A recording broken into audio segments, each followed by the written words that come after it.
আপনারা দেখছেন বাংলার আয়না চ্যানেল। বাংলার আয়না চ্যানেলে আপনাকে স্বাগতম। আমি আরাফাত হোসাইন। সুধী দর্শক বন্ধু, এই মুহূর্তেই একেবারেই ভাঙড়ের বুকেই অপরদিকে শওকত মোল্লার প্রতিবাদী মিছিল, অপরদিকে নওশাদ সিদ্দিকীর জনসংযোগ একেবারেই রেকর্ড হয়ে গেছে। কিভাবেই দেখতে পেলাম যে ওই মিছিলেই নওশাদ সিদ্দিকী তিনি ট্রাফিকের ভূমিকা পালন করছেন এবং মানুষকে রাস্তা সাইড করে দিচ্ছেন, একেবারেই দেখতে পেলাম। একেবারে অপর দিকে তাকে দেখে নওশাদ সিদ্দিকীকে দেখে জয় বাংলা স্লোগান দিচ্ছে, কিন্তু নওশাদ সিদ্দিকী তাদেরকে হাত দেখাচ্ছে। তাদের প্রতি ক্ষিপ্ত নয়, রাগ নয়, বরঞ্চ হাত দেখাচ্ছে। কতটা সৌজন্যতার রাজনীতি করতে হয় সেটা শেখার বিষয় রয়েছে। শুধু দর্শক বিন্দু, চলুন সরাসরি আজকে ভাঙড়ের দিকে চোখ রাখি এবং সেখানে আজকে সারাদিনে কি হয়েছে এ টু জেড বাংলার আয়না চ্যানেলের প্রতিবেদনে আপনাদেরকে দেখাবো। দেখুন, বাংলার জয় হোক, চোরমুক্ত বাংলা হোক, এটা আমার বক্তব্য। আপনি দেখেছেন ওটা, সাথে সাথে আমি ট্রাফিকের ভূমিকা পালন করছি, ওটা দেখেননি আপনারা? পুলিশ প্রশাসন যেভাবে আমাদের সাধারণ মানুষ আসার জন্য যে রাস্তা করে দিচ্ছিল, আমি দাঁড়িয়ে থেকে আমাদের যে মতটা আসছিল বার করলাম। রাজনৈতিক প্রোগ্রাম হবে, রাজনৈতিক সৌজন্যতা আমরা দেখেছি। ওদের যদি রাজনৈতিক সৌজন্যতা থাকতো, যে মতটা যাচ্ছে অন্য রাজনৈতিক দলে, যে যেটা যাচ্ছে তাকে সেই সময় সম্মান দেওয়া দরকার ছিল। আমি ওদেরকে উল্টে হাত দেখালাম যে ভালো থাকো, শুভেচ্ছা জানালাম যে প্রোগ্রাম করছো, তোমরা তোমাদের মতো প্রোগ্রাম করো, আমাকে আমার মতো প্রোগ্রাম করতে পারো। স্লোগান দেবে ঠিক না, ঠিক আছে, বিধানসভার মধ্যে 100 বার দিচ্ছে। আপনাকে লক্ষ্য করে দিতে যাচ্ছে কেন? রাজনৈতিক স্লোগান বানিয়ে দিয়েছে। প্রতিদিন আমার একটু রাগ হয় না, এটা ভাববেন না আমি গাড়ি থেকে নেমে ছুটবো, এটা আমার দ্বারা হয়।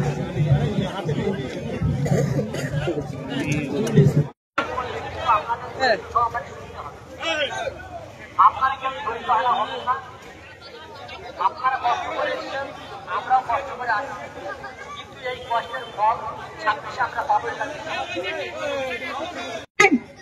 যে আমি না ক্ষমতায় থাকলে তোমাদেরকে সব ভোটার কার্ড নাম তুলে দেবে, আমাকে ভোট দাও, ভোটার কার্ড থেকে নাম কাটতে পারবে না। ঠিক 2021 ভোটের সময় কি বলা হয়েছিল? বিজেপি এনআরসি সিএ করে তাড়িয়ে দেবে। ভাই, কজনকে তাড়িয়েছে ভাঙড়ে? একজন কাউকে তাড়িয়েছে নাকি? কি বলেছিলাম আমি? অমিত শাহজির 14 পুরুষের ক্ষমতা নাই একটাও ভারতীয়কে দেশ থেকে তাড়াবার। আর যাতে না তাড়াতে পারে তার জন্য সুপ্রিম কোর্টে মামলা এই নওশাদ সিদ্দিকী করেছে, আব্বাস সিদ্দিকী ছোট ভাই করেছে, আইএসএফ চেয়ারম্যান করেছে। অন্য কেউ করেনি বন্ধু, পশ্চিমবাংলা থেকে তৃণমূল কংগ্রেস মামলা করেনি। তাই বন্ধুগণ, এত মানুষ পেয়েছি, সকলকে বলছি ভয় পাওয়ার কারণ নাই, ভয় পাওয়ার কারণ নাই। আমরা নজর রাখতে হবে। মমতা ব্যানার্জি বলছেন, অভিষেক ব্যানার্জি বলছেন ভারত পশ্চিমবাংলায় নাকি কি এসআইআর হতে দেবে না। আমি একটা বলছি, এটা রেকর্ড করে রাখুন। মমতা ব্যানার্জি কেন? তার দলের আরো যদি বড় কেউ নেতা থাকে, কারো ক্ষমতা নেই এসআইআর আটকাবার, কারণ সংবিধানের মধ্যে ইলেকশন কমিশনকে রাইট দেওয়া হয়েছে। তবে হ্যাঁ, এসআইআর এর মধ্যে যে গুলোগুলি করার চেষ্টা করছে, আতঙ্কিত করার যে চেষ্টা করছে, সেটা আমাদের সকলকে ঐক্যবদ্ধ হয়ে আটকাতে হবে। তো মমতা ব্যানার্জি এত যখন চিন্তিত, আমি একটা প্রস্তাব দিয়েছিলাম যে আপনি একটা নজরদারি কমিটি করুন, রাজ্য স্তর থেকে বুথ স্তর পর্যন্ত। রাজ্যের অবিজেপি যে দলগুলো আছে, আইএসএফ, কংগ্রেস, জাতীয় কংগ্রেস, লেফট ফ্রন্টের যে দলগুলো আছে, সবাই মিলে আপনি একটা নজরদারি কমিটি করে দেন। বুথে ওই ধরনের একটা নজরদারি কমিটি থাকবে। এই বুথের যে আইএসএফ, তৃণমূল কংগ্রেস, সিপিএম যারাই আছে, যে রাজনৈতিক দল আছে, সবাই থাকবে, নজর রাখবে। বিএলও অর্থাৎ বুথ লেভেল অফিসার কার নাম কাটছে আর কার নাম ঢোকাচ্ছে সেটা নজর রাখবে। তাহলে কি আর চুরি হবে? তা করছে না, শুধু বলছে নাম কাটতে দেব না। আমি আপনাদের বলি, মমতা ব্যানার্জি কেন? কেউ নাম কাটতে আর ক্ষমতা নাই। যদি অবৈধ পন্থা অবলম্বন করে কেউ নাম কাটে, তাকে কিন্তু জবাবদিহি করতে হবে। আমরা আমাদের এলাকার বিএলও কে, সেটাও খোঁজ রাখবো। খোঁজ রাখতে হবে তো নাকি? রাখবেন না খোঁজ? কে বিএলও আমাদেরকে জানতে হবে, দেখতে হবে বিএলওটা কে। ভুল করে আমার পাড়ার সনাতন কাকার নাম উড়িয়ে দিল, মেনে নেবো নাকি আমরা?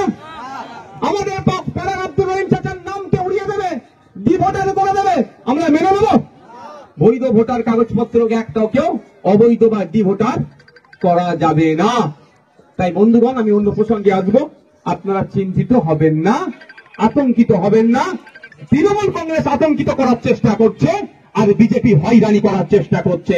আমরা কেন্দ্রের বিজেপি বড় বড় সরকারকে, শুভেন্দু অধিকারীর সরকারকে বলতে চাই, পশ্চিমবঙ্গের একটা বৈধ ভোটারকে যদি আতঙ্কিত করো, হয়রানি করো, আমরা ছেড়ে কথা বলবো না। কিন্তু ঠিক একইভাবে যেভাবে তৃণমূল কংগ্রেস আতঙ্কিত করছে, এই আতঙ্কিত ফাঁদে যে আতঙ্কিত করতে চাইছে, এই ফাঁদে আমরা পা দেব না।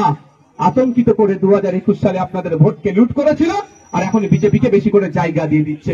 এই আমাদের মহকুমা বারুইপুরে ওখানে একটা ছেলেকে ওখানে একটা হিন্দু ধর্মীয় সংগঠনের ব্যানার সামনে রেখে যেভাবে অত্যাচার চালিয়েছে, আপনাদের দেখেছেন তো ভিডিও। কই পুলিশ মেন হোতাকে, সুশোভন কি নাম, রায় নাকি তার টাইটেল, তাকে গ্রেফতার করেছে এখন পর্যন্ত। দুর্গাপুরে পরিজাত গাঙ্গুলি যার নেতৃত্বে নাকি গরু পাচার করছিল অভিযোগ তুলে, ওরা বারবার বলছিল যে থেকে আপনার যে হাট থেকে গরু কিনে নিয়ে এসেছি তার কাগজপত্র সব আছে, আমার দুটো বলদ আছে, আমি চাষবাসের জন্য আমি কিনেছি। একটা বিধবা মা একটা গরু কিনেছে, গরুর দুধ বিক্রি করে তার সংসার চালাবে বলে তাকে রেহাই দেয়নি এই পরিজাত গাঙ্গুলিরা। মারধর করে প্রাণঘাতী হামলা চালিয়ে একজনের মাথায় 8টি সেলাই দিয়েছে। কই পরিজাত গাঙ্গুলি এখনো অ্যারেস্ট হয়েছে? এরা কি বলছে, বিজেপিকে রুখবো। আমি আপনাদের একটা কথা বলি, আচ্ছা মায়েরা এখানে প্রচুর মা আছে, সন্তান যতই বিগড়ে যাক।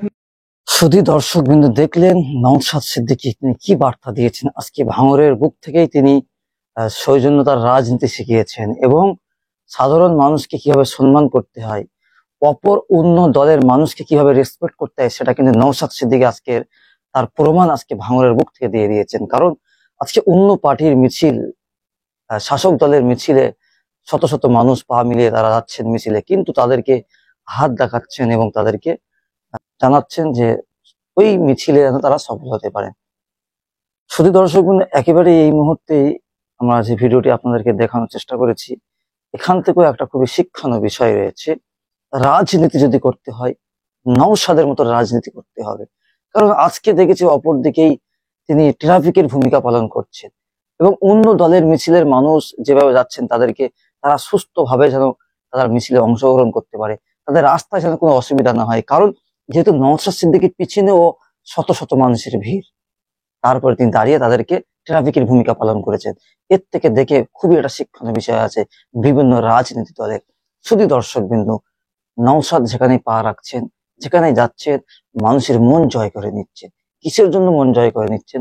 তাঁর ব্যবহার, তাঁর শিক্ষা, বাংলার মানুষ সেটা অবশ্যই বিচক্ষণ ব্যক্তি জানেন। আজকে দিনের প্রতিবেদন এখানে রাখলাম। সত্যের পাশে শক্তভাবে বাংলার আইন আছে।